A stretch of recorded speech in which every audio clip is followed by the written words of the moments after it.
어떠십니까? 이게 마음에 좀 감동이 되시고 은혜가 되셔요? 말씀을 읽으시면서 되게 너무 은혜가 된다. 구절구절이 주옥 같은 말씀, 생명의 말씀. 어떻게 이렇게 나를 위해서 준비하신 말씀을 하나님이 이렇게 오늘 보게 하시고 읽게 하셨는가, 이런 생각이 좀 많이 드시죠? 근데 솔직히 여러분들 표정을 보니까 잘 모르겠어요. 우리가 이 말씀 보면서 너무 힘들다, 좀 원색적으로 얘기하면 재미가 별로 없다, 이런 생각이 아마 1차적으로 드시는 것 같은 여러분들의 표정을 읽을 수 있습니다.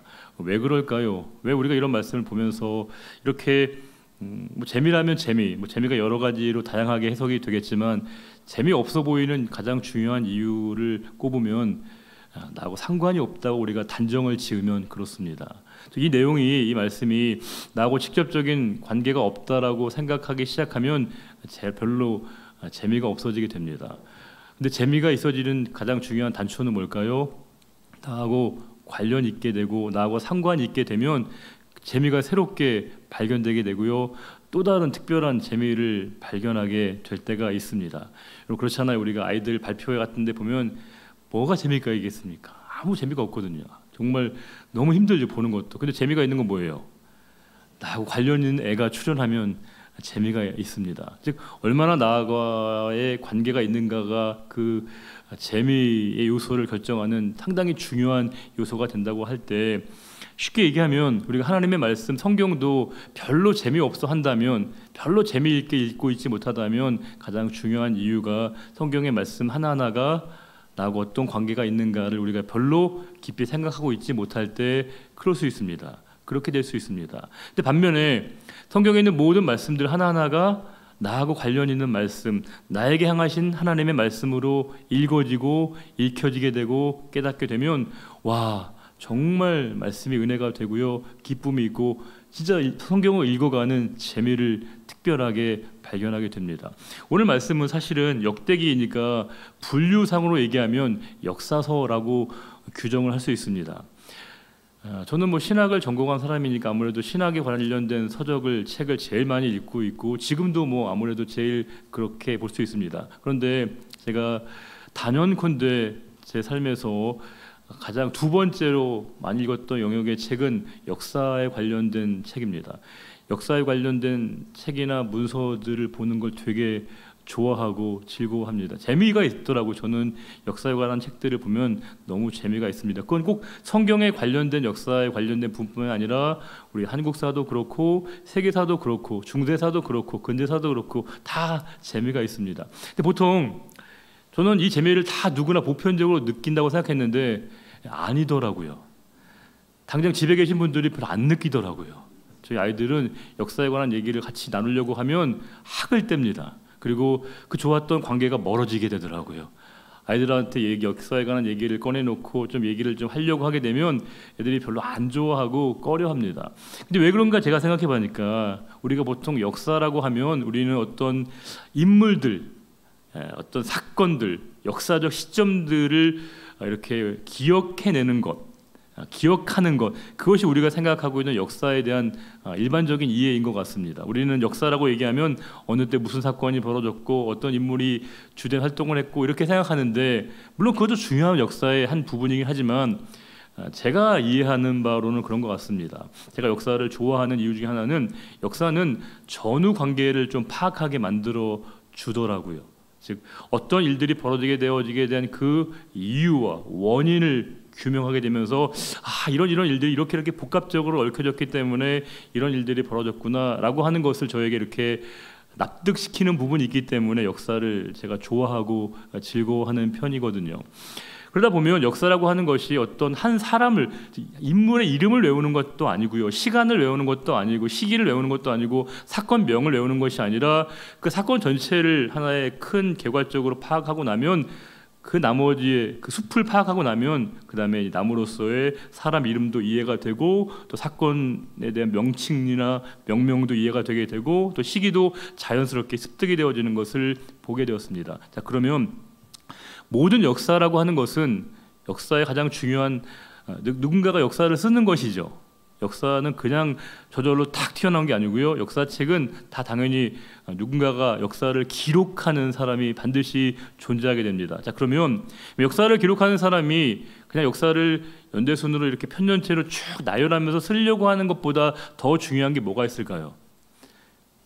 의도입니다. 목적이 있는 거예요. 즉 어떤 의도를 가지고 역사를 서술하는 것이지 아무 생각 없이 그냥 이게 이 길을 기록하는 게 아니에요. 똑같은 시대를 기록하는 사람의 역사적인 기록을 봐도요 전혀 다릅니다. 똑같은 상황에 대한 묘사를 할 때도요 어떤 사람이 기록하냐에 따라서 그 역사적인 이해에 대한 서술이 방향과 내용이 완전히 달라집니다. 이걸 우리가 뭐라고 얘기합니까? 사관이라고 얘기하죠. 역사관이라고 얘기하는 거예요. 자, 그러면 이 역대기 말씀도 사관이 필요하지 않습니까? 어떤 사관이 개입되기 마련인데 어떠한 사관이 있었을까요? 가장 중요한 사관을 다시금 우리가 생각해 보면 이 역대기는 언제 시기적으로 언제 기록되었는지를 말씀드렸던 적이 있습니다. 한두 차례가 아니고요 여러 차례. 여러분 기억도 안 나시겠죠? 여러분들에게 정말 감사한 거는 어제 일은 다 잊어버리고 우리에게 오늘만이 존재할 뿐입니다. 오늘만이 있기 때문에 얼마나 감사한지 몰라요. 이 역대기 말씀은 언제 기록됐는가 보면 포로기 이후에 기록되었다라고 이렇게 추정을 합니다. 즉 포로 생활을 하고 난 다음에 그들이 치열한 삶을 겪고 난 다음에 기록된 말씀이라고 이해를 하거든요. 자, 그러면 포로기라고 하는 시점과 시기를 생각해 보면 이스라엘 백성들이 한마디로 얘기하면 완전히 만신창이가 된 거죠. 민족적인 자긍심, 긍지, 자존감 완전히 없는 겁니다. 왜냐하면 나라가 멸망당하고 포로로 노예로 끌려가서 사방에서 그들이 고초하다가 겨우겨우 하나님의 은총을 힘입어 돌아왔기 때문에 그들에게는 자신들의 자존감, 민족적인 의식 이런 것들이 완전히 뭉개지고 붕괴된 그런 상황이었습니다. 자, 그런 상황 가운데 그들이 지금 겪고 있는 가장 큰 어려움은 뭘까요? 물론 사람이 먹고 사는 문제, 의식주의 문제, 1차원적인 문제가 우리의 삶의 가장 원초적이고 가장 기본적인 우리의 문제이긴 하지만 그 문제를 조금 벗어나면 우리가 더 큰 고민을 하게 됩니다. 뭐죠? 내가 왜 사는 거지? 나는 뭐지? 라고 하는 그런 근본적인 물음 앞에 서게 된다는 거예요. 지금 이스라엘 백성들도 뭐냐면 우리는 누구지? 우리는 무엇이지? 우리의 지금 이 상황은 어떤 이유 때문에 내가 여기 있는 것이지? 우리가 무엇 때문에 이런 어려움과 고통을 당했지? 우리가 그렇게 바벨론 포로기를 겪고 이스라엘이 멸망당하는 그 고초와 고난을 겪었던 그 이유가 뭐지? 라고 하는 근본적인 질문을 하게 되면서 자, 그러면 우리는 누구야?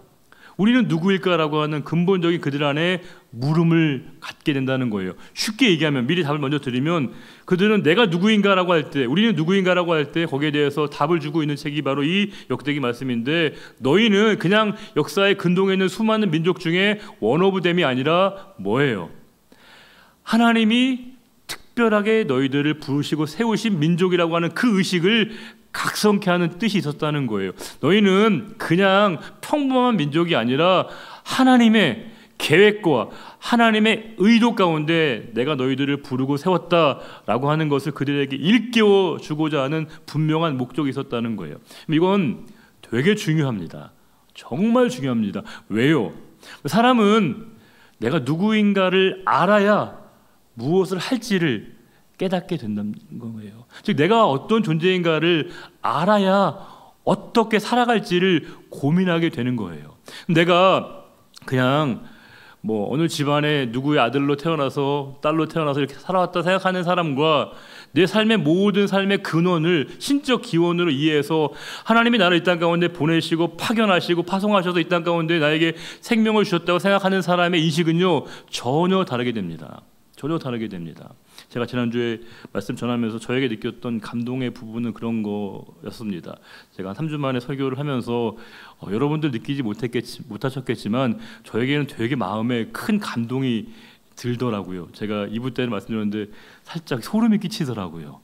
야, 이거는 여러분들에게 보여주면 은혜가 될 부분이긴 한데 왜냐하면 뭔가 이렇게 제 마음, 제 몸 전체를 이렇게 감싸 안는 그런 성령의 감동하심을 제가 받는 부분이 생겼는데 설교의 내용도 있지만 저는 그 위치 자체에 대한 그 순간에 탁 주시는 성령의 어떤 메시지 같은 게 있더라고요. 왜냐하면 하나님이 저를 그 순간에 그 자리에 왜 세우셨는가가 이제 저에게 번득 탁 이렇게 플래시가 터지는 것처럼 느껴질 때가 있었습니다. 하나님이 이 순간에 이 예배 가운데 이 말씀을 듣게 하시는 그분들, 하나님 말씀을 꼭 들어야 될 분들이 계시고 그분들에게 당신의 말씀을 전하시기 위해서 저를 이곳에 보내셨다는 그 순간에 대한 그 각성을 하는 그 순간에 와, 소름과 전율이 돋게 되었습니다.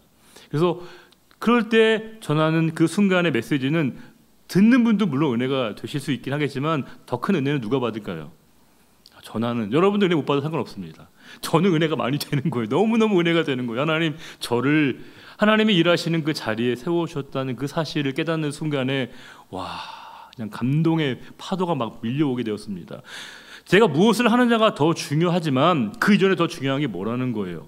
제가 누구인가, 하나님이 저를 왜 세우셨는가에 관한 우리 모든 삶은 하나님으로만 설명되어지는 삶이거든요.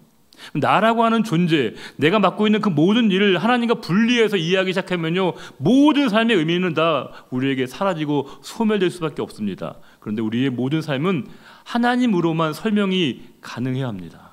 하나님을 통해서만이 내 삶이, 내 존재가 설명돼야 하거든요. 지금 이스라엘 민족은요, 너무 그들의 사기가 떨어졌습니다. 자긍심, 그들의 민족적인 의식 이런 것들이 거의 상실된 그 상황 가운데 너희는 그냥 던져진 게 아니야, 그냥 여기 있는 게 아니고 하나님이 너희들을 특별하게 사랑하시고 너희들을 구원의 백성으로 대표주자로 너희들을 부르신 거야 라고 하는 그 하나님의 뜻하심을 각성시키기 위한 의도로 오늘 말씀을 기록했다는 거예요. 자, 그러면 하나님이 구원을 베푸시되 하나님의 이 구원은 확장성이 있거든요. 물이 이게 퍼지는 것처럼 확장성을 갖는데 하나님이 그 구원의 가장 선두에 누구를 부르셨는가 하면요, 다윗이라는 사람을 부르셨다는 거예요. 다윗. 그 다윗을 통해서 하나님의 구원이 이렇게 쫙 방사선처럼 확산되어지도록 누군가를 불렀는데 그게 바로 다윗이라는 거예요. 자, 그러면 다윗 왕가에 관한 설명을 쭉 하고 있긴 하겠지만 그것은 다윗 왕가 개인, 다윗 왕족 개인에 대한 역사에 대한 부분이 아니고 뭐예요? 하나님의 구원의 역사가 어떻게 다윗을 통해서 펼쳐지는가를 보여주는 것이죠. 다윗은 어찌 보면 연출자이신 하나님 앞에 연기를 하고 있는 거예요. 연기하고 있다는 게 여러분 가짜 했다는 게 아니라 그 뒤에 진짜 그 모든 일들을 주관하신 분이 누구이신가를 우리들에게 보게 하기 위한 목적이 있다는 거예요. 물론 다윗이 중요하긴 하지만 다윗보다 더 중요한 게 누굽니까? 하나님이 다윗을 통해서 어떻게 역사하시는가를 보여주고자 하는 목적이 이 가운데 깔려 있는 거예요. 그래서 우리가 읽어가면서 다윗을 읽어가는 것도 중요하지만 뭘 봐야 돼요? 그렇죠? 다윗 뒤에서 어떻게 하나님이 배후에서 측면에서 행하셨는가를 역사를 이해하는 게 중요한 거예요. 그래서 역사는 역사입니다. 앞에 역사는 히스토리지만 뒤에 역사는 워크입니다. 우리는 역사는 하나님의 일하심인 거예요. 역사는 시간의 흐름이 아니고요, 하나님의 일하심을 보여주는 게 역사라고 하는 거예요. 우리 개인의 역사도 마찬가지입니다. 우리는 내 개인의 삶에서도 여러 가지 역사적인 일들이 시간적인 흐름에 따라 많은 일들을 경험하게 될 터인데 내 개인의 삶의 역사도 내 개인사가 아닌 거예요. 하나님이 나를 통해서 어떻게 당신의 일을 펼쳐가시는가를 증언하고 고백하는 게 바로 성도의 삶이거든요. 여러분과 저의 삶이 만약에 지금까지 삶이 한 70이라고 규정한다고 하면 70년의 시간은 나 안무개라고 하는 한 개인이 살아왔던 개인사가 아닌 거예요.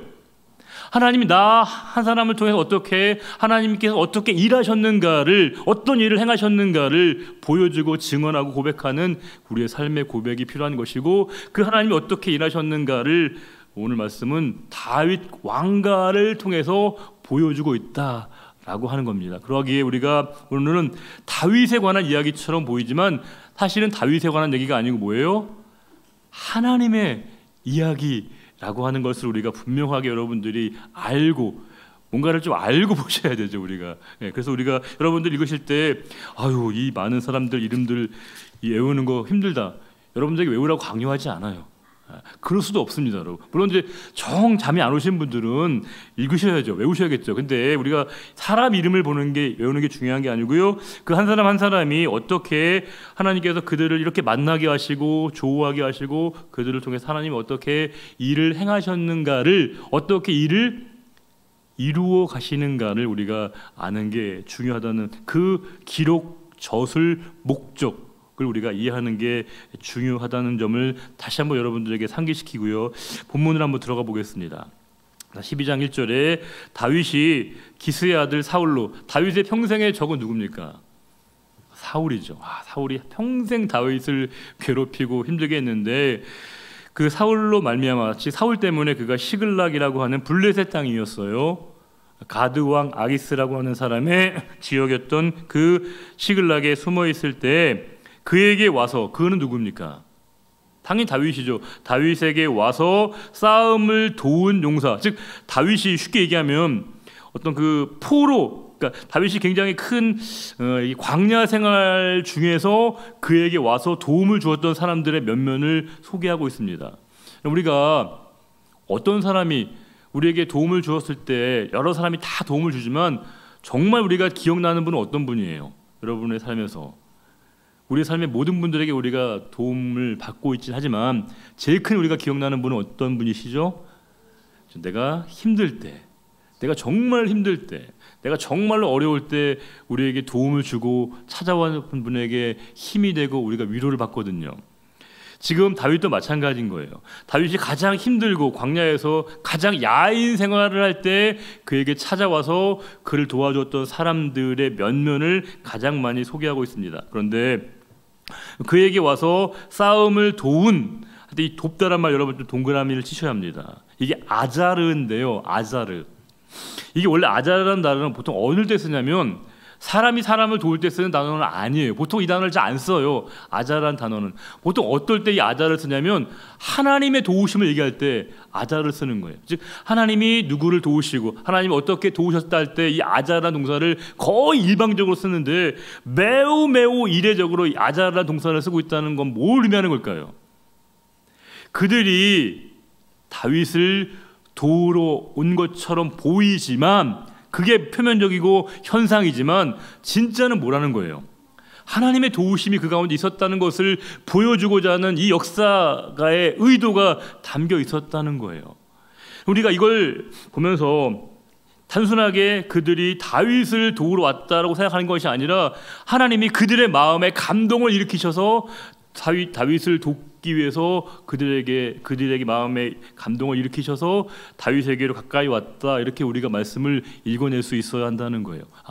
하나님이 어떻게 다윗을 도우셨는가, 하나님이 어떻게 다윗을 향하여 일하시는가를 이 단어 하나를 통해서도 우리가 읽을 수 있다는 사실입니다. 감동이죠. 이건 원어를 읽어야만이 이렇게 읽어지는 부분이기에 우리가 이렇게 조금 더 원문을 향해서 보면 그렇구나, 이 역사가가 그냥 단어 하나를 그냥 쓰는 게 아니라 다 거기에 의도와 의중이 내포되어 있구나라고 하는 것을 알 수 있습니다. 자, 그 사람들 중에 다윗에게 찾아온 사람이 있었다는 거예요.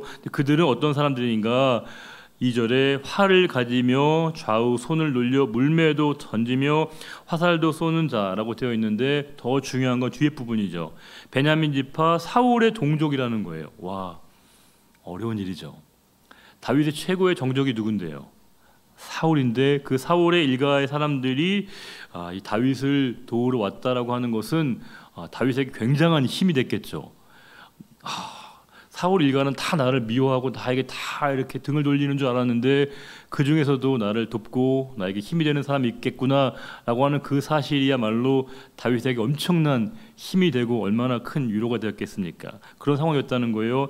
물론 그들의 이름을 3절부터 쭉 나열하고 있습니다. 그 우두머리는 아이 에셀이요, 다음은 요아스요, 또 스마야의 두 아들이요, 또 아스마웻의 아들 여시엘과 벨렉과 또 브라가와 아나도 사람 예후와 기브온 사람 그 30명 중에 용사요 30명 중에 우두머리가 된 이스마야이며 또 예레미야와 야하시엘과 요하난과 그데라 사람 요사밧과 엘루세와 여리못과 부아랴와 스마랴와 하룹 사람 스바랴와 고라 사람들 엘가나와 이시야와 아사엘과 요에셀과 야호소 부함이며 그돌 사람 여로함의 아들 요엘라와 스바랴더라. 우리는 이 사람들을 이름 읽어가면서 별로 감동을 못 받지만 다윗은 한 사람 한 사람이 너무 고마웠을 거예요.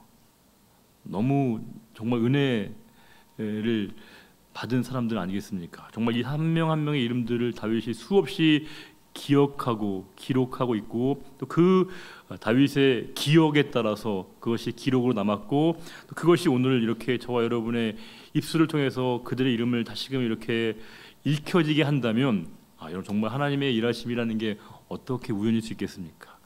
우리가 하는 모든 것 속에는 그냥 자연적으로 흘러가는 삶의 연속이 아니라 그 모든 것 가운데 하나님의 일하심을 우리가 경험하는 것이고, 그러하게 제가 조금 전에 말씀드린 것처럼 역사는 히스토리이기도 하지만 하나님의 역사이십니다. 그분의 일하심입니다. 우리는 오늘 우리가 이렇게 이 자리에 나오게 된 것, 이 시간 이렇게 예배를 드리고 있는 것도 그냥 우리의 결단과 우리의 의지로 우리 생각될 수 있긴 하겠지만, 더 중요한 건 뭘까요? 하나님이 우리를 감동시키신 거거든요. 하나님이 우리에게 상황과 여건과 자리를 열어주셨기에 그 하나님의 도우심에 힘입어서 하나님이 우리의 마음의 문을 먼저 열어주셔서 이 자리에 올 수 있게 하셨기에, 우리가 이 시간 예배할 때마다 여러분 그렇지 않아요? 가장 큰 감동을 받는 게 뭘까요? 하나님이 일하시는 그 순간에, 그 자리에, 그 위치에 하나님이 나를 불러주셨고 나를 하나님의 동력자로 부르셨다는 그 사실이야말로 우리에게 말할 수 없는 마음의 기쁨을 누리게 되는데, 다윗이 지금 그 동역자들을 생각하면서 한 명 한 명이 자신에게 찾아오는 걸 보면서 아마 다윗이 그런 생각을 했을 거예요. 하나님이 나를 외면하지 않으시는구나. 하나님이 나에게 힘을 주시는구나. 하나님이 나에게 사람을 붙여주시는구나. 이런 생각하게 되면서 다윗이 진짜 뭐 때문에 감사했을까요? 사람들 자기에게 찾아오는 그 사람들 때문에 감사하기도 했겠지만, 다윗의 더 큰 감사는 뭐였을까요? 그렇죠. 하나님에게 있었을 거예요. 하나님이 그 사람들의 마음의 상황을 열어주셔서 나에게 찾아오게 하셨구나라고 하는 겁니다. 그럼 감사의 궁극적인 대상은 누굽니까? 이게 수사적으로 하는 말씀이 아니에요. 제가 그냥 평범하게 그냥 우리 관성적으로 대답하게 여러분들에게 드리는 질문이 아니에요. 우리의 궁극적인 감사는 하나님께 있어야 됩니다. 언제나 모든 감사의 모든 상황이 하나님께 있음을 잊지 않는 거, 그게 중요한 거거든요. 물론 우리의 어떤 개인이 도움을 주기도 하고 어떤 상황이 우리에게 도움을 되기도 하고 감사히 되기도 하지만, 그 모든 것은 하나님의 허락하심이 있었다는 겁니다. 그분의 도우심의 결과라고 하는 거예요. 그러하게 우리는 언제나 모든 감사를 하나님께 돌리는 겁니다. 하나님 감사합니다. 하나님 저의 삶에 감사의 이유가 되어 주셔서 감사합니다. 하나님은 감사의 전부이시고요. 다윗의 삶에는 하나님이 정말 감사 그 자체이셨기 때문에 다윗이 언제나 고백할 때 하나님을 노래하고 하나님을 찬송하고 하나님께 영광 돌리는 삶을 이 다윗이 평생의 모든 삶을 통해서 보여주고 있는 것을 우리가 수차례 확인하고 있습니다. 8절부터는 이제 갓지파에서 다윗을 도운 사람들의 면면을 소개해 주고 있습니다. 갓 사람 중에서 광야에 있는 요새에 이르러, 즉 다윗이 지금 광야 요새에 있는데 그 다윗에게로 찾아온 갓지파 사람들을 얘기하고 있습니다. 싸움에 익숙하여 방패와 창을 쓰는 자라. 그의 얼굴은 사자 같고 빠르기는 산의 사슴 같으니 그 우두머리는 에셀이요, 둘째는 오바다요, 셋째는 엘리야비요, 넷째는 미스반나요, 맞나요? 다섯째는 예레미야요, 여섯째는 앗대요, 일곱째는 엘리엘이요, 여덟째는 요하나니요, 아홉째는 엘사반이요, 열째는 예레미야요, 열한째는 막반네라. 이 갓자손이 군대 지휘관이 되어 그 작은 자는 백부장이요, 그 큰 자는 천부장이라. 이렇게 여러 사람들이 다윗에게로 찾아와서, 즉 갓지파 중에서 다윗을 도왔던 사람들이라는 거예요. 자, 그러면 다시 한번 원초적인 질문을 던져보게 되면, 지금 그 사람들이 지금 다윗에게 찾아왔다는 걸 우리가 다 알고 있는데, 어떤 다윗을 찾아온 거예요? 이 사람들은 다윗이 승승장구하고 잘 나갈 때가 아니고요. 다윗이 뭐예요? 광야에 있을 때, 즉 다윗이 어려워할 처해 있을 때, 다윗이 지금 별 볼 일 없을 때 다윗에게 찾아가서 다윗에게 도움을 준 사람들의 명단을 쭉 소개하고 있습니다. 얼마나 그들이 이 다윗 모르겠어요. 저는 이건 어떤 역사의 추론이고 우리의 상상인데, 그들이 다윗이 앞으로 크게 될 사람이구만, 앞으로 정말 이 나라를 책임질 사람이구만 라고 하는 그들의 나름대로의 확신 때문일 수도 있긴 하겠지만, 어찌 보면 그건 되게 불확실한 거거든요. 지금 다윗은 여전히 야인 생활을 하고 있고요. 다윗의 미래는 되게 불투명한 거예요. 불확실한 거예요. 그런데 그 다윗을 향해서 그들이 마음이 열려서 거기에 나왔다라고 하는 것은 그들의 마음을 하나님이 열어주신 사건이 아니라고 하면 설명이 잘 안 되는 부분이죠. 그들의 마음속에 하나님이 마음의 문을 열어주셔서 그들이 다윗을 향해 나올 수 있었고 나오게 하셨고 그들이 하나하나 모이면서 하나하나 그들이 하나가 되면서 다윗이 이제 진용을 형성하는 모습을 말씀이 보여주고 있습니다. 15절에 정월이라고 하는 것은 이 시기는 물이 가장 범람하고 유속이 가장 빠를 때라고 하거든요. 이때는 요단강 물이 가장 이제 넘치고 유속이 되게 빠른 시기, 즉 아주 악조건인 시기였다는 거예요. 근데 그 시기에 요단강 물이 모든 언덕에 넘칠 때 이 무리가 강물을 건너서 뭐예요? 그들은 지금 생명을 걸고 나온 거예요. 지금 요단강이 가장 물이 유속도 빠르고 가장 물이 풍성한 그 시기에 그들이 그 요단강을 건너서 다윗에게 나왔다라고 하는 건 그들은 뭐예요? 생명을 걸고 나온 것이죠. 와, 다윗을 향해 그들이 그렇게 나왔다는 거예요. 그들을 볼 때 다윗이 얼마나 고마워했겠습니까? 자, 16절에 이제 베냐민과 유다 지파 중에서 다윗을 도운 사람들을 명단을 소개하고 있습니다. 이 부분이 되게 재밌는데요. 16절에 베냐민과 유다 자손 중에서 요새에 이르러 다윗에게 나오매, 즉 베냐민과 유다 지파 중에서 속한 사람 중에서 다윗에게로 나온 사람들의 명단을 소개하고 있는 거예요. 그런데 17절에 다윗이 나가서 맞아 그들에게 말하여 이르되, 자, 여러분 생각해 보세요. 지금 다윗에게 자꾸 사람들이 찾아오고 있어요. 지금 다윗의 위치와 상황은, 처지는 좋은 건 아니에요. 그렇죠? 광야에서 지금 그 다윗은 뭔가 미래를 기약할 수 없는 상황 가운데서 사울에게 쫓겨가지고 광야에서 지금 블레셋 땅에서 굉장히 지금 숨죽이면서 혼자 이렇게 미래를 보면서, 앞날을 보면서 이렇게 지켜보고 있는 상황인데, 점점점 몇몇 사람들이 다윗을 찾아오고 있습니다. 다윗에게 이렇게 돌아오고 있다는 거예요. 자, 그러면 다윗이 그에게 찾아온 모든 사람들이 다 순수하다고 보기가 어렵죠. 왜냐하면 그 중에는 뭐예요? 다른 의도를 가지고 있는 사람, 정말 그들이 다윗을 위해서, 다윗을 돕기 위해서 온 사람뿐만이 아니라 그렇지 않은 사람이 있을 수도 있는 거잖아요. 그렇죠? 우리 교회가, 여러분 예배당 보시게 되면 그 엘리베이터에 뭐라고 붙여놨습니까? 여러분들 너무 안 보시네요. 신천지는 출입을 환영합니다? 아니에요. 못하게 저희가 딱 금지하고 있거든요. 왜냐하면 우리가 교회라고 하는 공동체를 보면 말 그대로 교회는 누구나 다 올 수 있기 때문에, 그 누구나라고 하는 건 언제나 항상 좀 위험성이 있는 것이기 때문에 우리가 언제나 그 분별과 판단이 필요한 것이거든요. 모두가 다 가까이 오고 모두가 다윗에게 찾아오는 사람들이 많지만, 다윗의 마음에서도 그들 중에 정말 진짜로 다윗을 향해서, 다윗을 위해서, 다윗을 돕기 위해서 온 사람인지 아닌지를 판단하고 고려할 필요가 있었다는 거예요. 지금 이제 그 상황을 얘기하는 겁니다. 17절에 다윗이 나가서 맞아 그들에게 말하여 이르되, 만일 너희가 평화로이 내게 와서 나를 돕고자 하면 내 마음이 너희 마음과 하나가 되려니와, 만일 너희가 나를 속여 내 대적에게 넘기고자 하면 내 손에 불의함이 없으니 우리 조상들의 하나님이 감찰하시고 책망하시기를 원하노라. 즉 너희들이 혹시 나를 넘어뜨리고 나를 속이려고 왔다면, 내가 너희들을 대적에게 넘겨온다고 할지라도 나는 하나님 앞에 내가 책임질 게 없다, 이렇게 얘기하는 거예요. 그 말은 뭘까요? 너희가 진짜로 나를 위해서 온 건지 아닌 건지 내가 따져보고 너희가 그렇지 않다고 하면 너희에 대해서 내가 분명하게 책임을 물을 거야 라고 다윗이 분명하게 얘기하고 있는 거예요.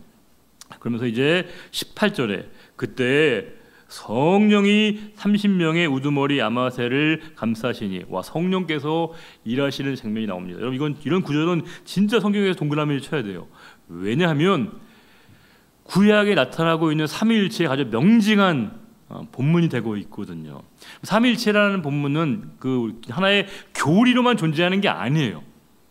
성부, 성자, 성령 하나님은 정말 다양하게 역사하심에도 불구하고 성경에서는 그걸 일목요연하게 신학적인 서술한 게 아니기 때문에 어떤 분들은 삼위일체가 성경에 없다라고 주장하는 분들 꽤 있습니다. 그러나 성경은 곳곳에서 이렇게 삼위일체 하나님의 역사하심을 이렇게 분명히 설명해 내고 있는데, 오늘 말씀도 이렇게 삼위의 한 분이신 성령 하나님께서 어떻게 행하셨는가를 보여주고 있는 매우 중요한 단서가 되는 본문이기 때문에 여러분도 이 말씀을 꼭 동그라미를 치셔야 되고요. 저도 마찬가지로 이렇게 형광펜으로 칠해놨습니다. 되게 중요한 부분이죠. 그 성령께서 30명의 우두머리 아마새를 감싸시니, 즉 쉽게 얘기하면 뭘까요? 아마새는 누가 붙들고 계시다는 거예요? 성령께서 붙들고 계시고 성령께서 함께 하시는 사람이 누구라는 거예요? 아마새라고 하는 사람이라는 거예요. 근데 이르되 다윗이여 우리가 당신에게 속하겠고 이새 아들이요 우리가 당신과 함께 있으리니 원하건대 평안하소서. 뭐라는 거예요? 저희들 진심이에요. 저 정말 당신을 도우러 당신을 지키기 위해 나온 거예요 라고 그들이 얘기했다는 거예요. 그때 우리가 당신과 함께 있으리니 원하건대 평안하소서. 당신도 평안하고 당신을 돕는 자에게도 평안이 있을지니.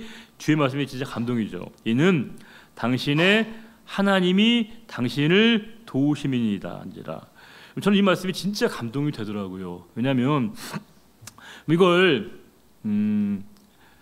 다윗이 스스로 얘기한 게 아니고요. 다윗을 보고 아마새가 얘기하고 있다는 거예요. 그러니까 당신을 보니 당신의 하나님이 당신을 돕는 게 확실합니다. 이렇게 얘기하고 있는 거예요. 자, 우리 구약에 한번 또 다른 사례를 볼까요? 제가 자주 드는 예이지만 노아의 홍수 시대, 노아의 방주 사건을 보게 되면 노아의 방주, 여러분 그 노아가 방주를 짓는데 몇 년 걸렸죠? 100년 설도 있고 120년 설도 있어요. 사실은 큰 차이는 없어요. 왜냐하면 둘 다 긴 시간이니까. 그런데 노아의 방주는 노아가 지은 거 맞아요, 안 맞아요? 맞죠? 노아만 지은 건 맞아요, 안 맞아요? 아니에요.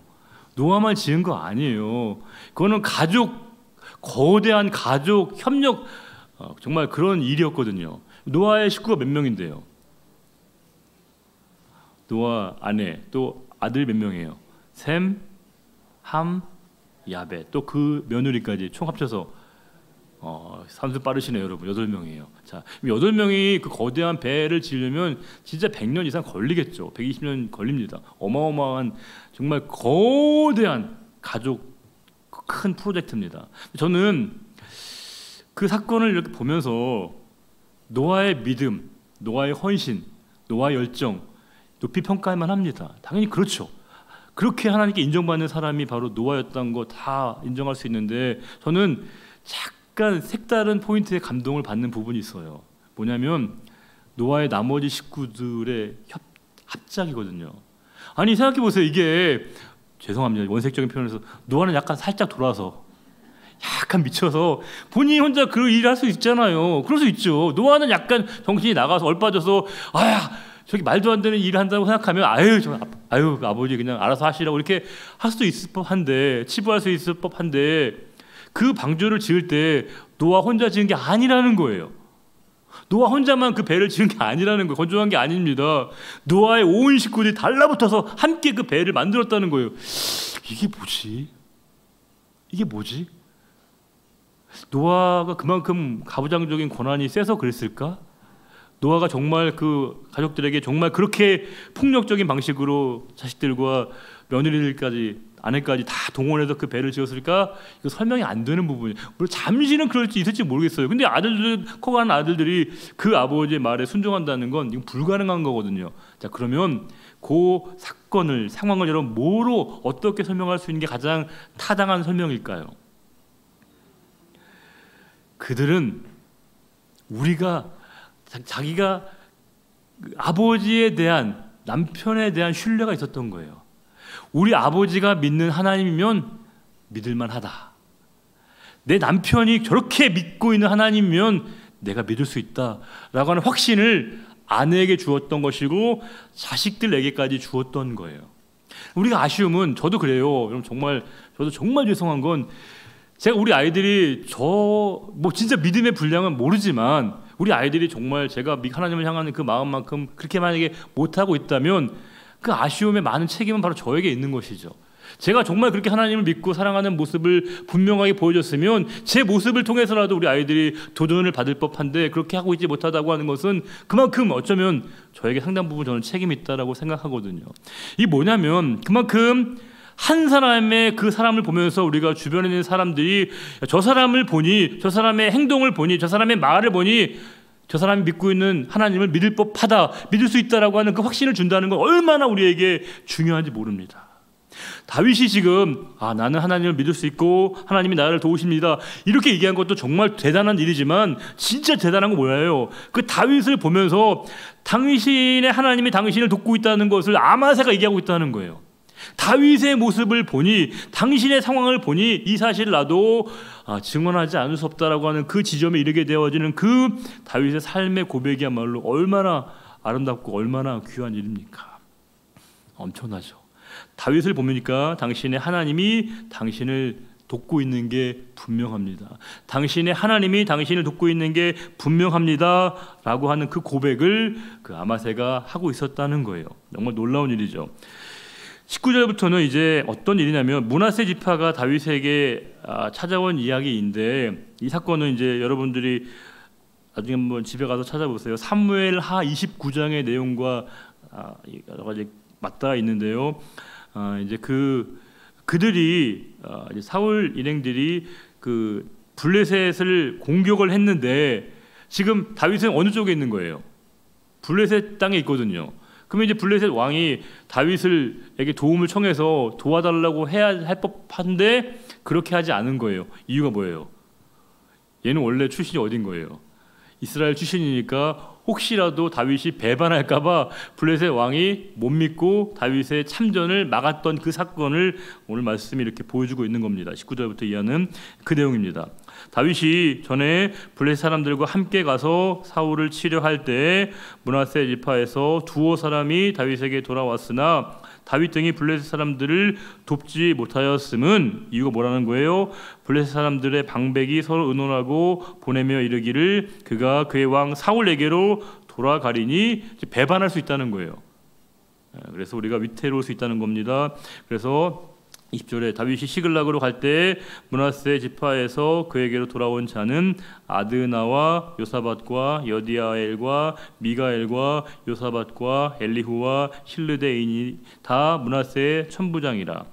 21절과 22절 보면요, 이 무리가 다윗을 도와 도둑대를 쳤으니 그들은 다 큰 용사요 근대 지휘관이 됨이었더라.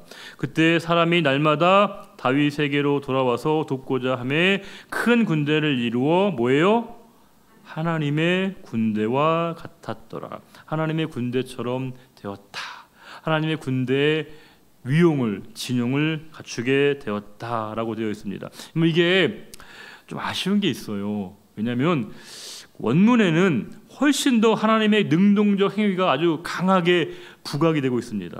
하나님께서 다윗을 통해서 그들을 하나하나 불러 모으셨다는 의미가 원문에 훨씬 더 강한데 우리말 번역엔 그 의미가 좀 너무 약간 완곡해서 표현되어 있기 때문에 좀 아쉬워요. 원문에는 하나님께서 다윗을 통해 그들을 하나하나 불러 모으셨다라고 하는 게 아주 분명하게 적시가 되어 있는 말씀입니다.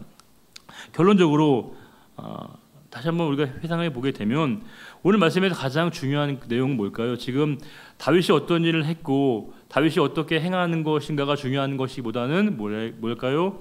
하나님께서 다윗에게 어떻게 역사하셔서 다윗으로 하여금 민족의 지도자로 세우시고 더 나아가서 열방의 지도자로 세우시고 온 세상을 구원하시기 위한 하나님의 사람으로 어떻게 하나님이 다윗을 세우셨는가에 관한 그 이야기들을 오늘 본문이 보여주고 있다라고 하는 것입니다. 즉 다윗에 관한 이야기가 아니고요, 다윗을 통해서 일하시는 하나님의 이야기라고 하는 것을 우리가 이 역대기 말씀을 통해서 다시금 확인해 볼 필요가 있습니다. 그리고 다윗에게만 국한된 이야기가 아니죠. 저와 여러분의 삶에도 마찬가지입니다. 우리의 삶에도 역시 하나님의 일들은 변함없이 씌워져 가고 있습니다. 하나님이 일하시면 언제나 우리의 삶에서 그대로 나타나고 있고요, 그대로 하나님께서는 동일하게 역사하시는 하나님이시라고 하는 거예요. 근데 그것을 내 믿음의 눈으로 볼 수 있느냐, 그렇지 않는가, 그것을 내가 표현할 수 있느냐, 그렇지 않느냐의 차이만 남아있다라고 하는 거예요. 저와 여러분이 오늘을 살아갈 때 2024년도 오늘 3월 며칠인가요? 3월 6일한 이 시점 속에서 우리의 삶에 하나님께서 어떻게 행하시고 역사하시는가를 내가 믿음의 눈으로 보게 하시고 그것을 내 삶으로 끊임없이 고백하고 증언하게 하심으로 말미암아 부족한 나를 통해서 하나님의 영광 받으시는 그 삶이야말로 하나님의 역사를 증언하고 하나님께 영광을 돌리는 우리 온 성도들의 표현인 것이고, 그렇다고 한다면 역대기의 말씀은 과거의 기록만이 아니라 오늘 우리의 삶에도 동일하게 기록되어야 될 하나님의 말씀이라고 하는 사실입니다. 기도하겠습니다. 하나님 아버지, 오늘도 이렇게 저희들을 주의 전으로 불러주시고 또 말씀을 통해서 다시금 하나님의 일하심을 우리들에게 알게 하시고 깨닫게 하시고 누리게 하셔서 감사합니다. 하나님, 저희가 이렇게 함께 예배를 드리고 또 에스더를 이렇게 또 오늘 처음으로 시작하게 됩니다. 하나님, 우리에게 맡기신 하나님의 일들을 볼 때 우리의 일이 아니라 하나님의 역사하심의 증거가 되기를 원합니다. 부족한 저희를 통해서 주님의 영광이 나타날 수 있음을 기뻐하면서 날마다 주의 일에 쓰임받는 것이 우리의 삶의 가장 큰 감사의 이유를 깨닫는 우리 모든 삶이 되게 해주시고, 그 은혜 가운데 오늘도 변함없이 하나님의 일하심을 고백할 수 있는 우리 모두가 되기를 바라오며, 언제나 우리와 함께 하시고 우리의 모든 삶을 선하게 인도하시는 우리 주님 예수 그리스도의 이름으로 감사하며 기도 올려 드립니다. 아멘.